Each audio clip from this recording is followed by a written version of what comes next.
India और USA की trade deal तो हो गई, लेकिन अभी एक बड़ा सवाल बना हुआ है कि इसमें इंडिया को बेनिफिट हुआ है या लॉस हुआ है। नमस्कार दोस्तों, इस वीडियो के माध्यम से हम इस सवाल का आंसर ढूंढने की कोशिश करेंगे। इसमें फर्स्ट ऑफ ऑल हम ये जानेंगे कि ये ट्रेड डील इंडिया के लिए इतना ज़रूरी क्यों है। सेकंड थिंग, इस ट्रेड डील का खेल कब से स्टार्ट हुआ और अभी टैरिफ रेट्स कितने कम हुए हैं। थर्ड थिंग, जो टैरिफ रेट्स कम हुए हैं इंडिया के लिए कितने इम्पोर्टेंट है या ज़रूरी हैं। फोर्थ थिंग, हम जानेंगे कि इस ट्रेड डील का हमारे ऊपर क्या इम्पैक्ट हुआ है। सबसे पहले हम जानेंगे कि इंडिया यूएसए ट्रेड डील क्यों इम्पोर्टेंट है। इसको हम डाटा के माध्यम से जानेंगे कि जो ये डाटा है 2006 से 2025 तक का है, जो इंडिया का एक्सपोर्ट और इंपोर्ट हुआ है यूएसए से। तो जो ये डार्क ब्लू है साइड में वो इंडिया का एक्सपोर्ट है और जो ये नीचे है ये इंडिया का इंपोर्ट है। तो आप देखेंगे 2006 से लेकर 2010 तक ये स्टैग्नेंट था, फिर 2011 में थोड़ा बहुत इंक्रीज हुआ और 2017 तक ये स्टैग्नेंट से रहा, फिर 2018 से लेकर 2025 तक इंडिया के एक्सपोर्ट में काफ़ी तेज़ी आई है। तो ये एक बहुत अच्छी बात है तो इंडिया के लिए, और इससे ये निकल के आ रहा है इस डाटा से कि जो यूएसए है इंडिया के लिए एक बड़ी मार्केट के रूप में बन उभर कर आया है, जो इंडिया के एक्सपोर्ट्स के लिए काफ़ी ज़रूरी है। तो इसलिए ये ट्रेड बड़ी चर्चा में है और इस इंडिया के लिए इम्पोर्टेंट है। तो ये तो हो गया कि ये ट्रेड डील काफ़ी इम्पोर्टेंट है। सेकंड थिंग, अब हम ये जानेंगे कि ये ट्रेड डील का जो उतार स्टार्ट हुआ ये कब से हुआ।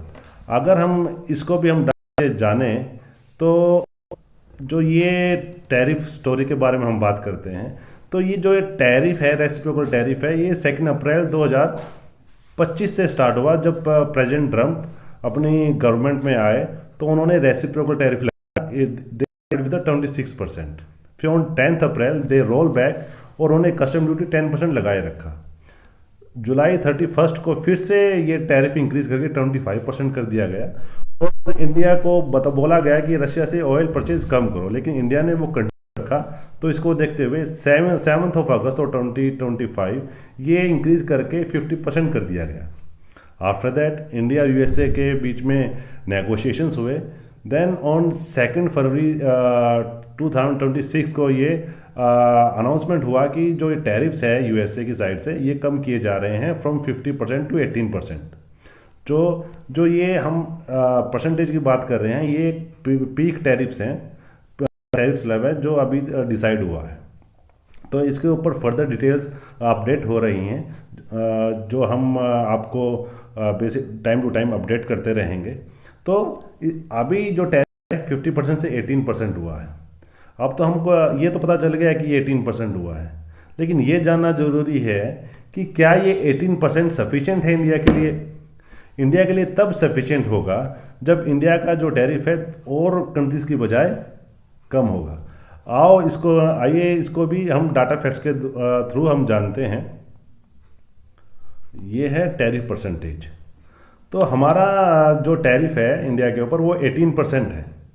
इसके लेफ्ट साइड में देखेंगे कि जापान और साउथ कोरिया ही ऐसे देश हैं जिसके ऊपर 15% है, जो एक डेवलप्ड कंट्रीज़ हैं। लेकिन इंडिया का जो मेन कंपटीशन है वो मलेशिया, थाईलैंड, बांग्लादेश, वियतनाम जैसे देशों से हैं, क्योंकि जो वो प्रोडक्ट्स इंडिया एक्सपोर्ट करता है वो सिमिलर काइंड ऑफ प्रोडक्ट्स ये मलेशिया, थाईलैंड और बांग्लादेश जैसे देश एक्सपोर्ट करते हैं। तो इसमें इंडिया का जो टैरिफ है वो 1 से 2% कम है। और सबसे बड़ी बात ये है कि जो चाइना है, जो जो यूएसए को मेजरली एक्सपोर्ट करता है, उसके ऊपर 37% है। तो इससे निकल के आता है कि ये ट्रेड डील इंडिया के लिए ज़रूरी थी, बिकॉज इंडिया के लिए यूएसए बड़ी मार्केट है। लेकिन इसके साथ साथ इंडिया को सबसे इम्पोर्टेंट का जो टैरिफ है वो चाइना से कम है। तो इंडिया के लिए और बड़ी मार्केट ओपन हो जाती है, वो जो स्पेस वैकेंट हुआ है उसको फिलअप करने के लिए। ये एक बड़ी अपॉर्चुनिटी है इंडिया के लिए कि सप्लाई चेन में अपना दबदबा बनाए रखे।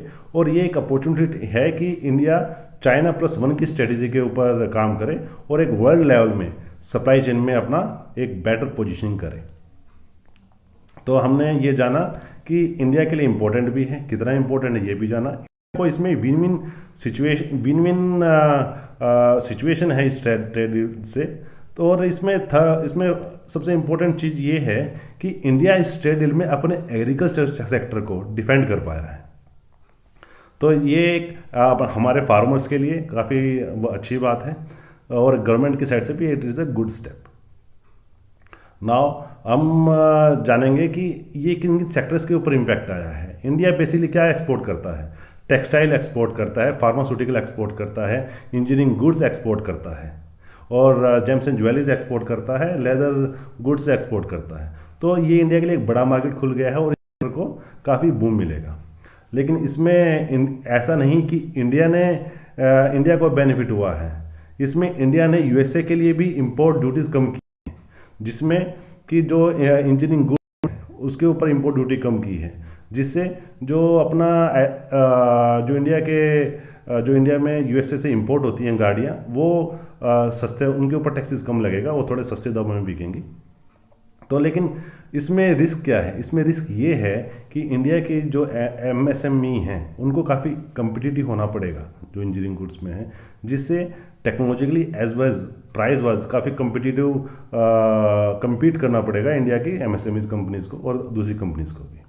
और इसमें अगर हम फर्दर बात करें, इंडिया जैसे अलग अलग कंट्रीज से ट्रेड डील्स कर रहा है, वैसे यूएसए भी अलग अलग कंट्री से ट्रेड डील्स कर रहा है। इसमें रिस्क ये बनता है कि अगर यूएसए दूसरी कंट्रीज को, जो इंडिया के कॉम्पिटिटर हैं, उनका टैरिफ कम करता है, रिवाइज करता है, तो ये इंडिया के लिए एक कम्पिटिटिव डिसएडवांटेज हो सकता है। तो आई होप हमको ये सवाल क्लियर हुआ होगा कि इंडिया के लिए ये कितना बेनिफिशियल है और कितना रिस्की है। ऐसी ही और इन्फॉर्मेटिव वीडियोस के लिए कृपया इस वीडियो को लाइक करें, शेयर करें, सब्सक्राइब करें, और हम आपसे विदा लेते हैं। मिलते हैं नेक्स्ट वीडियो में। Happy investing.